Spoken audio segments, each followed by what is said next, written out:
Hola a todos, esto es La Alegría del Servicio, el podcast producido por Cáritas Arquidiocesana.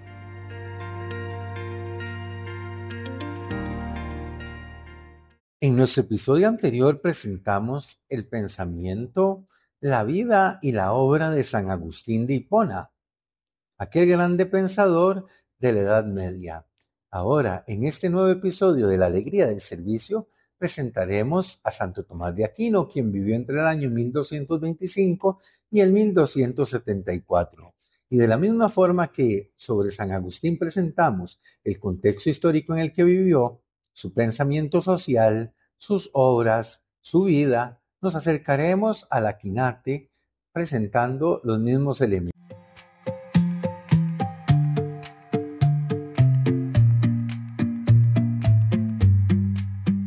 Santo Tomás está situado en el pleno corazón de la Edad Media. Él se mueve a lo largo de Italia, de la Europa central, va a Roma y de Roma a París en el tiempo que se termina la iglesia Notre Dame de Chartres, de París y su universidad a Colonia. Escribe la Summa contra Gentiles como manual para quienes trabajan y misionan con los musulmanes que aún ocupan buena parte de España. Redacta el primer libro del volumen acerca del reino para apoyar al rey de Chipre en su labor como príncipe cristiano. Santo Tomás es un hombre de la universidad, una institución nueva, recién creada en esa época histórica.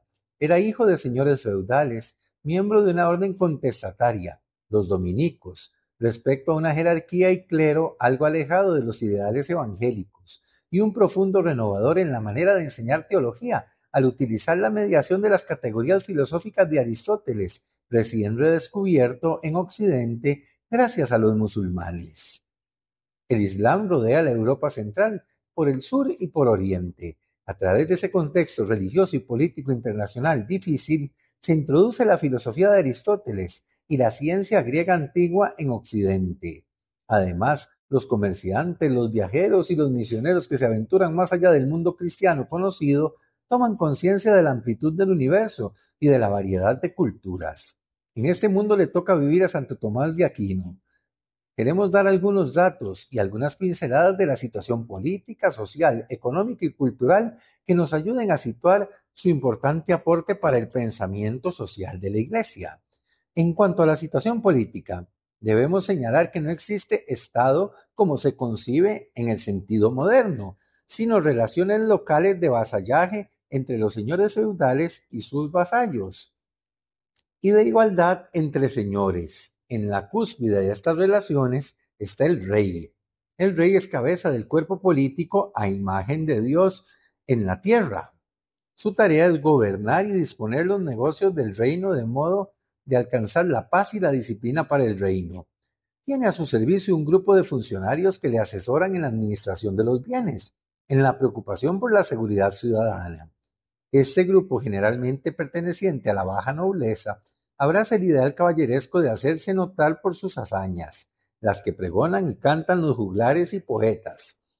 Junto a los reyes y señores, por encima de ellos está la Iglesia, que es la cumbre y la que le da sentido a esa organización sociopolítica. Los miembros de la jerarquía suelen ser señores feudales y otros forman parte de la baja nobleza, como consejeros políticos, y por encima de todos se encuentra el Papa, quien tiene el deber y el derecho de conducir a la humanidad hacia su fin último, por lo cual todo poder humano debe estar al servicio del fin último. Las relaciones entre el pontificado y el imperio no siempre fueron tan funcionales como los papas y la jerarquía hubieran querido. Los roces y disputas fueron muy frecuentes. La Iglesia era un poder social y político muy importante. Las leyes eclesiales influyeron en la sociedad desde que el Carlomagno hiciera del derecho canónico parte del código del imperio. Sus escuelas fueron las que ofrecieron educación y dominaban la cultura de su tiempo, cuyas representaciones más notables fueron la catedral y la universidad. En un segundo aspecto del contexto histórico, social, cultural, económico de Santo Tomás de Aquino, vamos a abordar la situación social. La existencia social se fundaba sobre la posesión y o el usufructo de la tierra. Todos los estamentos o cuerpos sociales vivían vinculados a la tierra, desde el emperador hasta el último vasallo. La relación feudal que se había institucionalizado al servicio del campesino que hacía producir la tierra para su señor, a cambio de parte del producto y de protección. Es decir, los campesinos le servían al señor feudal. Además existían otros estamentos del reino, como los consejeros reales y la baja nobleza, la jerarquía eclesial y los señores feudales. En la Alta Edad Media renacen las ciudades, novedad en un mundo de raíces agrícolas. Hay nuevas técnicas de producción artesanal, se especializa el trabajo, hay comercio creciente entre el campo y la ciudad, entre ciudades cada vez más lejanas. El artesano, el intelectual y el comerciante tienen libertad cívica en la ciudad. Se garantiza a sus habitantes el respeto a sus derechos y libertades, lo que se convierte en un privilegio solo de ellos. Se asocian en gremios con la finalidad de lograr protección económica, seguridad social, aprendizaje de técnicas nuevas, entre otras situaciones. Seguramente el crecimiento de las ciudades sirvió de imán para la migración desde el campo, a la vez que el aumento vegetativo hizo crecer el número de pobres y la necesidad para la iglesia de atenderlos. Si nos fijamos en la situación económica de la época en que vivió Santo Tomás de Aquino, hay que señalar que la riqueza se generaba por la producción agrícola, por el comercio campo-ciudad, por el comercio internacional, por la producción artesanal en las ciudades. Una parte del producto iba como diezmo y o como una donación a la iglesia y otra parte a las arcas reales. Los centros comerciales fueron Flandes, por sus contactos con el mar Báltico y del norte, y Venecia, que dominaba buena parte del comercio del mar Mediterráneo. En el siglo XIII se fabricaba y se perfeccionó el timón, lo que permitió mejorar la navegación y se amplió el uso de la moneda y del crédito. Además creció el pequeño comercio de bienes agrícolas y manufacturados, y también el gran comercio de materias primas como la sal, la lana, los tejidos, las telas, el vino y las especias de Oriente. Las corporaciones de artesanos en la ciudad solían fijar el precio de sus productos, de modo de recuperar los costos y poder vivir con dignidad. La iglesia de alguna manera menospreció la actividad comercial, tanto que en algunas partes se prohibió su ejercicio a los cristianos, como lo narra el decreto de Graciano. Ante las profundas desigualdades socioeconómicas, la riqueza de buena parte de la jerarquía católica y de algunos clérigos, surgieron movimientos contestatarios como los albigenses, cátaros, valdenses, que se fueron separando de la iglesia, pero también surgieron movimientos intereclesiales que querían vivir en mayor fidelidad al espíritu del evangelio, como los franciscanos y los dominicos, orden a la que pertenecía, como ya dijimos, Santo Tomás. Si queremos completar el cuadro de la experiencia vital en la que se sumergió Santo Tomás, debemos hablar también de la situación cultural. La cultura del mundo en que tuvo que vivir Santo Tomás de Aquino es una cultura llena de manifestaciones. A través del contacto con el mundo musulmán y del auge y desarrollo de los estudios universitarios, el mundo del siglo XIII redescubrió autores clásicos griegos y latinos, se volvió a tomar contacto con Euclides y con el orden autónomo del cosmos, se volvió a leer a Séneca y a otros autores latinos de quienes se recogió su concepto de naturaleza. Se redescubrió el placer sensual humano, releyendo el Ars Amandi de Ovidio, y fundamentalmente algunos intelectuales del siglo XIII se dejaron seducir por la lógica, la física, la ética y la metafísica de Aristóteles, lo que supuso una verdadera y auténtica revolución cultural. La fe cristiana necesitaba entonces de mediaciones, de palabras y conceptos para poder encarnarse en una cultura determinada. La fe nacida en el seno judío, en su encuentro con el mundo griego, debió transmitirse con categorías helénicas para evangelizar ese mundo. Esa fue una notable tarea de teólogos del siglo III, como San Clemente de Alejandría, Orígenes, San Hilario, que volcaron el evangelio en una matriz griega de pensamiento. Ya hemos hablado de algunos de los padres de la iglesia en episodios anteriores. Después de ellos, el teólogo más importante fue San Agustín, de quien hablamos en el episodio anterior, que, heredero de una influencia neoplatónica, volcó con esos moldes sus reflexiones teológicas. Aquí hay que preguntarse, ¿Por qué es importante el pensamiento del filósofo griego Aristóteles? Y la respuesta radica en que aporta una teoría del ser, de la naturaleza, de Dios. En una palabra, una antropología y una ética que superan el idealismo neoplatónico en que la cristiandad había expresado su fe. El hombre es unidad y no dicotomía entre lo espiritual y lo material. El ámbito de la naturaleza es el del cambio, el del movimiento, el del paso de la potencia al acto, el paso de poder ser a ser y ser finito que se acaba. En cambio, Dios es causa incausada, acto puro, motor primero, perfecto, frente a la mutabilidad de las criaturas perfectibles, temporales y diversas. Aristóteles entró en Occidente primero por la lógica, que solía ser el primer curso que se enseñaba en la universidad. Después, por sus diversos tratados sobre la naturaleza y física. Su ingreso al mundo cristiano estuvo tapizado de condenaciones, porque se temía su antropocentrismo cerrado, casi secularizado, centrado en la razón, y con los aditivos sincretistas de los árabes que lo introdujeron, como el monopsiquismo, la eternidad del mundo. Por eso fue condenado en sínodos locales. En el año 1210 no se pueden leer ni los libros de Aristóteles ni a sus comentadores. Y también en el año 1215, 1225, 1231, 1245 y 1263. Llegar a saber qué era lo propio de Aristóteles y qué se debía a sus comentaristas árabes como Averroes y Avicena fue un proceso muy lento. En este proceso debe haber sido más difícil y complejo para San Alberto Magno, quien vivió entre los años 1200 y 1280 y que se encargó de leer y comentar a Aristóteles, a quien conoció en sus primeros estudios en la Universidad de Padua y quien como profesor de Santo Tomás en París y Colonia se apoyaba en textos de Aristóteles para hacer sus clases de teología. Cuando Santo Tomás de Aquino comenzó a enseñar, ya existía la traducción de Guillermo de Morbecque junto al texto de Averroes, que se estudiaba en el siglo XIII, la época de Santo Tomás de Aquino. Hay que tener en cuenta que solo una minoría tenía acceso a los estudios. Esa minoría estaba compuesta muchas veces por hijos de reyes y miembros de la corte, algunos hijos de señores feudales y algunos hijos de comerciantes en la ciudad. En la infancia se estudiaba con un preceptor personal en la casa, quien enseñaba a leer, escribir y a contar e introducía la gramática y la literatura latina y religiosa. En la escuela, después en la universidad, se estudiaba las artes, las ciencias y la teología. Las artes se componía de cursos de lógica, cuya finalidad era aprender a pensar racionalmente y exponer claramente las ideas, a discutirlas y argumentar con seriedad.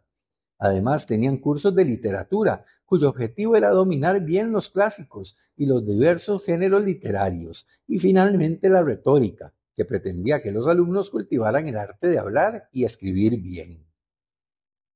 Por su parte, en los cursos de ciencias se estudiaba matemática, geometría, astronomía y música. Y en la teología se leía y comentaba el texto bíblico con ayuda de los padres de la iglesia y se leía y comentaba las sentencias de Pedro Lombardo y el gran manual de teología del siglo XII. La escuela nació junto a las catedrales para apoyar la formación del clero. En ella se aceptaban alumnos pobres a quienes se les becaba, como lo señala el Canon 18 del Concilio Lateranense del año 1179. En el siglo XII aparecen las universidades, a partir de las escuelas catedralicias de Notre Dame en París, de Salerno y de Bolonia. Las universidades nacen de la preocupación de organizar, apoyar y mejorar la formación de los maestros de artes, de ciencias y de teología. En París nunca se fundó la universidad, surgió y se desarrolló a partir de la escuela catedralicia. En el último tercio del siglo XII, los profesores se colegiaron en universidad, es decir, un gremio de los maestros, y la institución se llamó lugar de estudio donde acuden estudiantes. Junto con los cursos de artes, ciencias y teología, algunas universidades ofrecieron estudios específicos. Así, por ejemplo, la de Bolonia se hizo famosa por sus estudios de derecho canónico y la de Salerno por los estudios de medicina. ¿Cómo se enseñaba? La forma habitual era la lectura de un texto y su comentario por parte del profesor. Se suponía que todo curso tenía un manual o libro fundamental. el ayudante solía leer el texto, el que por falta de ejemplares se volvía a leer y releer públicamente después de la clase.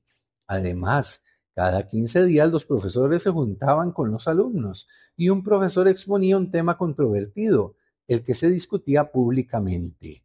Temas discutidos, cuestiones disputate, y los profesores tenían sus propias reuniones de discusión 2 veces al año con tema libre. Cuestiones cuadrivetales. Este método de enseñanza le daba gran importancia a la razón, a la capacidad analítica, a la forma lógica de argumentar. El arte, los sentimientos quedaban fuera. El texto y la autoridad de los maestros tenían preeminencia y por ello la repetición una y otra vez era esencial para sintetizar y ordenar las ideas. El ideal subyacente es el del intelectual, el del que ama saber siempre más, vigila, estudia, porque vivir lejos de los textos es para el hombre como la muerte.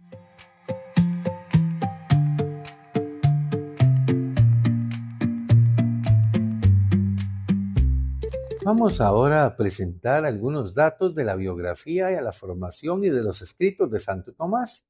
Santo Tomás de Aquino nació, como ya dijimos, en el año 1225 en Rocaseca, en el pequeño feudo de los Aquinos, cerca de la ciudad de Nápoles. Su padre era el conde Gandolfo de Aquino y su madre Teodora, condesa de Teatu. A la edad de 5 años fue llevado al monasterio benedictino de Monte Cassino, donde el prior era tío suyo. Allí debió aprender a leer, a escribir, a desempeñar el oficio de copista y debe haber leído o escuchado leer los libros más importantes de la época, como las vidas de santos y la recopilación de citas y textos de los santos padres. Gracias a una incursión de musulmanes es enviado por precaución a su casa a los 14 años. Entra a estudiar en la Universidad de Nápoles las artes, bajo la dirección de Pedro Martín, y las ciencias con el profesor Pedro de Ibernia, quien había leído obras de Aristóteles y las usaba para comentar los manuales con que enseñaba. Terminados sus estudios en el año 1244, decidió ingresar a la Orden de los Dominicos, fundada recientemente en el año 1231 por Santo Domingo de Guzmán. Enterada su familia de su decisión, lo secuestraron y lo mantuvieron prisionero un año en la casa paterna hasta que fueron vencidos por la firme voluntad de Tomás. Los dominicos lo mandan a estudiar teología a la Universidad de París, bajo la dirección del dominico alemán San Alberto Magno, quien había leído y comentado diversos libros de Aristóteles. Las clases eran en el convento de Santiago, uno de los 3 colegios, entre comillas, que componían la universidad. Estudiar teología era leer y comentar el texto bíblico desde el punto de vista literal, gramática y sintaxis, y después el profesor ofrecía la interpretación del texto apoyado en los comentarios de los santos padres, especialmente Orígenes, San Basilio, San Ambrosio y fundamentalmente San Agustín. Además, otro profesor leía las sentencias de Pedro Lombardo, quien hizo un manual que tenía 4 grandes partes: Dios uno y trino, la creación, la encarnación y salvación y los sacramentos. Y comentaba la lectura con apoyo de textos de los santos padres o también de otros autores como Aristóteles. Y por último se estudiaba los decretales, que reunía la jurisprudencia eclesial de sínodos, concilios y papas, y que era importante conocer. En el año 1248, San Alberto Magno fue enviado por los dominicos a Colonia, donde debía inaugurar un centro de estudios teológicos. Viaja con Santo Tomás, quien finaliza allí sus estudios de teología en el año 1252. Sus superiores lo destinan a París, donde bachiller en teología comienza a hacer clases en la universidad como profesor ayudante.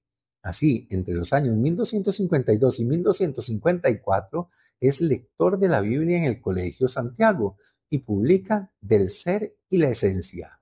Entre los años 1254 y 1256, es lector de las sentencias de Pedro Lombardo, del que escribe el comentario. En el año 1256 recibe junto con San Buenaventura, del gran canciller de la universidad, la licencia para enseñar autónomamente como profesor titular. Sigue enseñando hasta el año 1259. De este tiempo son sus comentarios bíblicos sobre el profeta Isaías, el Evangelio de Mateo, sobre los sentidos de la Escritura y los comentarios de las obras de Boecio sobre la Trinidad y las semanas, además de escribir el de la verdad, una de las sesiones de discusión pública tenidas con profesores y alumnos. El año 1259 es llamado a participar en una reunión de la orden que debía reglamentar los estudios y pasará 10 años enseñando en Italia en diversas universidades y en la corte pontificia. Durante ese tiempo escribe la Suma contra Gentiles, un manual de apologética para los misioneros en tierras dominadas por los musulmanes. También el comentario bíblico a San Juan, el tratado sobre el gobierno de los príncipes y la redacción literaria de las discusiones libres de los profesores, las cuestiones condivetales, de las 7 a la 11 y dos de las discusiones públicas acerca de la potencia y acerca del alma. Para el año 1264, el Papa Clemente IV le ofreció el arzobispado de Nápoles, lo que Tomás rehusó. En el año 1267, enseñando en Viterbo, comenzó a escribir su obra más importante, la Suma Teológica, lo que solo terminará 5 años más tarde, estando en París. En el año 1269, los superiores lo destinan nuevamente a la Universidad de París. Se vive un clima de confrontación entre las posiciones teológicas tradicionales, como leer y comentar las sentencias de Pedro Lombardo bajo la influencia de San Agustín y los padres, y las posturas basadas en Aristóteles, leído y comentado por Averroes. El racionalismo de Aristóteles, su naturalismo y las interpretaciones de Averroes, como la doble verdad, la de la razón y la de la fe, que podían estar en contra porque pertenecerían a niveles distintos, revolucionaban el ambiente académico. Por una parte, Santo Tomás se enfrenta con quienes vivían solo de la ortodoxia de Agustín y de los padres, y para quienes apoyarse en la razón y usar a Aristóteles era apartarse de la tradición católica, y por otra, los aristotélicos averroístas lo acusan de separarse de la recta intelección del maestro. En el año 1270, el obispo de París condenó 13 proposiciones de origen y contenido averroísta, y San Buenaventura denunciaba el naturalismo y racionalismo.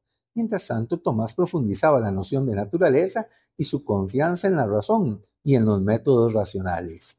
En medio de estas tensiones académicas, termina de escribir la Suma Teológica, la redacción literaria de las discusiones de profesores de la 1 a la 6 y la número 12, la mayor parte de los comentarios a los libros de Aristóteles, a la ética, a la física y a la metafísica, y los comentarios a las cartas de Pablo y a los evangelios sinópticos.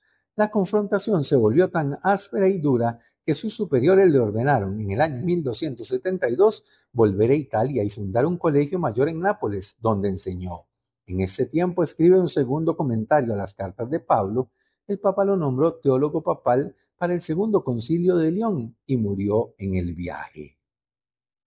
En este episodio sobre Santo Tomás de Aquino, hemos acercado nuestra mirada y nuestra reflexión al contexto histórico y a la biografía del santo, para poder comprender cómo la elaboración que nos va a proponer en términos de la moral social responden a las circunstancias concretas en que vivió Santo Tomás de Aquino. Los invitamos a escuchar el próximo episodio, donde profundizaremos sus aportes a la moral cristiana y en particular a la moral social.